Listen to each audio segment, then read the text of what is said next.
Hello everyone. German Varman या माझ्या YouTube चॅनलच्या पुढच्या मराठी व्हिडिओमध्ये तुमचं स्वागत आहे. तुम्ही नवीन असाल तर या आधीचाही व्हिडिओ बघू शकता आणि काही इंग्लिश व्हिडिओज आहेत तेही बघू शकता. आता या व्हिडिओला सुरुवात करते. मी या भागात बोलणार आहे ते म्हणजे जर्मन भाषा बोलण्याच्या प्रॅक्टिसबद्दल आणि बोलायला कसं स्टार्ट करता येईल, कुठे वापरता येईल, भाषा कशी वापरता येईल. जर्मनीत तुम्ही असाल तर याबद्दल हा माझा प्रश्न आहे, कारण मला बरेच प्रश्न माझ्या जर्मन पेजवर असे विचारले गेलेत की बोलण्याचा कॉन्फिडन्स कसा आणायचा, कशी सुरुवात करायची, काय करायचं. तर त्या संदर्भातला हा व्हिडिओ आहे. याच संदर्भातला इंग्लिश व्हिडिओ ऑलरेडी अपलोड केलेला आहे आणि आता हा मराठी व्हिडिओ. मी जेव्हा आत्ता बोलते ते अर्थातच 13 वर्षांच्या पूर्ण वेगवेगळ्या ठिकाणच्या प्रॅक्टिसचा हा परिणाम आहे. पण या सगळ्या निमित्ताने मी जे काही विचारमंथन केलं आणि जुने काही गोष्टी आठवून पाहिल्या की मी कुठे कुठे ही भाषा कशी बोलायला लागले, कुठे सुरुवात झाली. आणि बरेच असे प्रसंग मला आता आठवत आहेत की जे थोडे विस्मरणात गेले होते, पण अजूनही जेव्हा विचार केला तेव्हा पूर्ण आठवत आहेत. मला साधारण म्हणजे मी इथे आले तेव्हा मी A1 केलेलं होतं आणि पुढचं शिकत होते. सो मुख्य नंतर माझी प्रॅक्टिस माझ्या जॉब दरम्यान खूप जास्त झाली बोलण्याची, हे मान्यच आहे. पण त्याच्या आधीसुद्धा ठिकठिकाणी मी नेहमीच सुरुवात जी केली ती मी नेहमीच जर्मन भाषेतून केली. मला ती पूर्ण येत नसली तरीही तेव्हाच्या त्या बेसिक A1 A2च्या मधल्या नॉलेजवर जे काही बोलता येत होतं ते मी बोलायचे. आणि तेव्हा हे आत्तासारखं फोनवर एवढे ॲप्स आणि इंटरनेट वगैरे एवढ्या गोष्टी नव्हत्या. तर मला आठवते की एकदा मला फोनचं रिचार्ज करायचं होतं आणि त्याच्यासाठी जायचं होतं. तर मी काय केलं की मी ते सगळे शब्द, रिचार्जला शब्द माहीत नव्हता, तो पहिल्या लेवलमध्ये नसतोच, आणि तो शब्द सर्च केला होता तेव्हा ट्रान्सलेशन वापरून. ते लिहून घेतलं आणि साधारण ते जे 2-4 वाक्य आहेत, मला तिथे काय सांगायचं आहे की मला इष्मिष्ट या टाईपचे, ते लिहून ठेवून त्याची थोडी प्रॅक्टिस करून घेतली. घरच्या घरी मीच प्रॅक्टिस केली आणि मी त्या दुकानात गेले आणि मग मी तिथे ते बोलले. अर्थातच ते कदाचित पूर्ण पुन्हा परफेक्ट आलं नसेल, पण मी ते कॉन्व्हर्सेशन करू शकले. त्या माणसाला समजलं की मला काय म्हणायचं आहे ते, आणि त्याच्याप्रमाणे मी रिचार्ज घेऊन परत आले. तर अशा वेगवेगळ्या सिनारिओजमध्ये, जिथे वेगवेगळ्या परिस्थितीमध्ये कसं बोलायचं हे हळूहळू आता मला एकदा इन्शुरन्स ऑफिसमध्ये जायचं होतं, तेव्हा त्या रिलेटेड जे काय तिथे प्रश्न येऊ शकतात, याच्यापेक्षा वेगळे आले तर अर्थात मुद्दा येतो, पण एक बेसिक अंदाज मी घेतला होता की इथे काय मुद्दे येऊ शकतात. मग ते साधारण तिथले जे काही ठराविक शब्द आहेत, कीवर्ड्स ज्यांना आपण म्हणू शकतो, ते कीवर्ड्स मी थोडेफार पुन्हा तेच ट्रान्सलेशन ॲप वापरून लिहून घेतले आणि त्याच्यानंतर थोडी ती प्रॅक्टिस करून ते आठवत मी त्या ऑफिसला गेले आणि मी तिथे बोलले. असंच वेगवेगळ्या ठिकाणी केलं जायचं. मी एक जनरल ऑब्झर्व असंही केलं आहे की सुपर मार्केट्स किंवा बेकरीज अशा ठिकाणी की जिथे खूप डिटेल कॉन्व्हर्सेशन नसतात, तिथेही बरेच लोक घाबरून आधीपासून इंग्लिशच बोलतात किंवा मग काही बोलतच नाही, नुसत्या साईन लँग्वेजवर पुढे संवाद करतात. तर त्याच्याऐवजी बेसिक जे तिथले कॉन्व्हर्सेशन्स आहेत, म्हणजे आई माल काफे, की मला एक कॉफी द्या किंवा एखादा ब्रेडचा प्रकार द्या, त्याचे नाव आपल्याला पूर्ण माहिती नसलं त्या ब्रेडचं तरीही, कारण इथे खूप प्रकारचे ब्रेड असतात, तरीसुद्धा माझ्या मते जर तिथे आपण सुरुवातच 1 किंवा 2 अशा इंग्लिश कॉन्व्हर्सेशननी केली तर ती प्रॅक्टिस होणारच नाही आहे. आणि हे खूप छोटे मुद्दे असले तरी माझ्या मते पुन्हा जेव्हा आपण मोठ्या लेवलवर, जेव्हा ऑफिसच्या आणि या सगळ्या लेवलवर, तेव्हा हे सगळं इथूनच सुरुवात होते. डेली कॉन्व्हर्सेशन्स त्याच्यामुळे माझ्या दृष्टीने सगळ्यात पहिली स्टेप आहे स्पीकिंग प्रॅक्टिस करण्याची. जे ठिकठिकाणी जिथे जिथे तुम्ही जाल तिथे तिथे तुम्ही ते प्रॅक्टिस केली पाहिजे. मी तेव्हा असंच, म्हणजे बेकरीज किंवा अशा ठिकाणीही सगळं बोलता नाही आलं तरीही चुम्मिटणे म्हणजे तुम्हाला टेकअवे हवं आहे की तुम्हाला इथेच हवं आहे, या सगळ्या याच्यावर त्यांच्याच भाषेत उत्तरं द्यायचे. ते उच्चार तेवढे स्पष्ट कदाचित तेव्हा नसतील, आता जेवढे आहेत तेवढे फ्लुएंट नसतील, पण माझ्या मते मॅक्सिमम वेळेला सुरुवात आणि हे तसंच केलेलं आहे.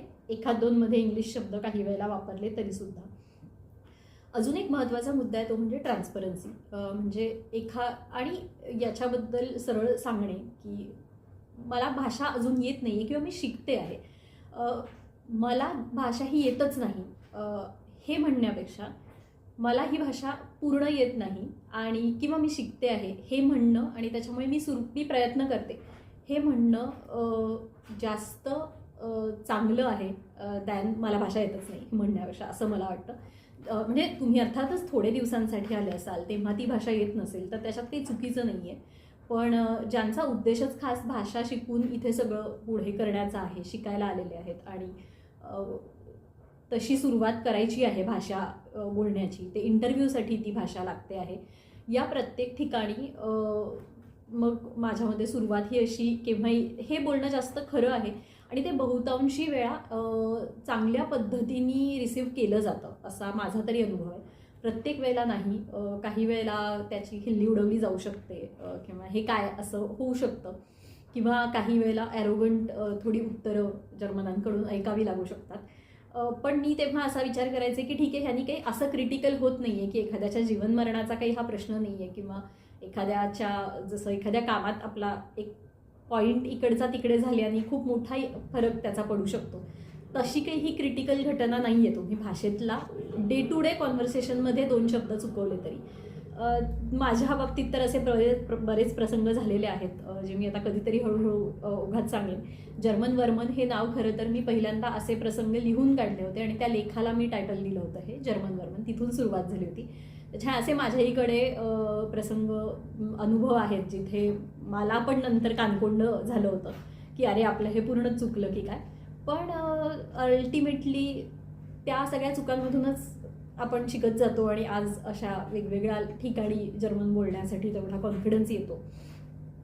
तर हे काही माझ्यामध्ये मुद्दे आहेत जे मी ऑब्झर्व केलेलं आहे, आजूबाजूला काही वेळेला लोकांना बघितलं आहे की सुरुवात शक्यतोवर जर्मनमधूनच करा आणि कोणत्याही ठिकाणी जाताना जर तुम्हाला माहिती असेल, म्हणजे तुम्ही वेल प्रिपेअर्ड जात असाल की आता मला आज माहिती आहे की मला आज या ऑफिसला जायचं आहे, तर त्याच्याशी रिलेटेड शब्द वेगळे काढून त्याची प्रॅक्टिस करून मग जाणे, कीवर्ड्स स्पेशली प्रत्येक याचे करून जाणे.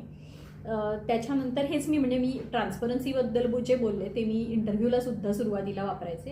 हे सांगून की मी बोलू शकते, मी प्रयत्न करणार आहे, पण अधूनमधून असं होऊ शकतं की मला जमलं नाही आहे असं. आणि 4-5 महिने जेव्हा झालेले असतात तेव्हा माझ्या मते ही गोष्ट ॲक्सेप्ट व्हायला हवी की आपण अजून शिकतो आहे. हळूहळू ते पुढे वाढवायला हवं, हेही महत्त्वाचं आहे की आपण फक्त त्याच याच्यावर नाही राहिलो आणि पुढे प्रयत्न करत राहिलो असं. त्याच्यानंतर म्हणजे मला पुन्हा असं वाटतं की मी जर एकदा सगळे हे मुद्दे पाहिले तर मुख्य मुद्दा तिथेच येतो की अजिबात कोण काय म्हणेल याची भीती न वाटता बोलत राहणे आणि छोट्या छोट्या संवादांमधनं हळूहळू ते मोठे संवाद नेणे. ट्राममध्ये वगैरे असं बरेचदा व्हायचं सुरुवातीला, सो पब्लिक ट्रान्सपोर्टमध्ये की लोक काहीतरी बोलायचे आणि मग जर त्यांना कधी कधी दिसलं की मी अभ्यासच करते आहे, कारण क्लासलाच जाणं येणं असायचं, मग तेव्हाही ते विचारायचे की काय कसं. आणि तेव्हा मला असं ती खुमखुमी किती झाली की आपण आता हे नाही सुचत आहे तरी माझ्या मते जर्मनमधूनच ते कॉन्व्हर्सेशन करत राहणं की हो, आणि मग तेच म्हणायचे की हो आमचं खूप ग्रामर कठीण आहे माहिती आहे.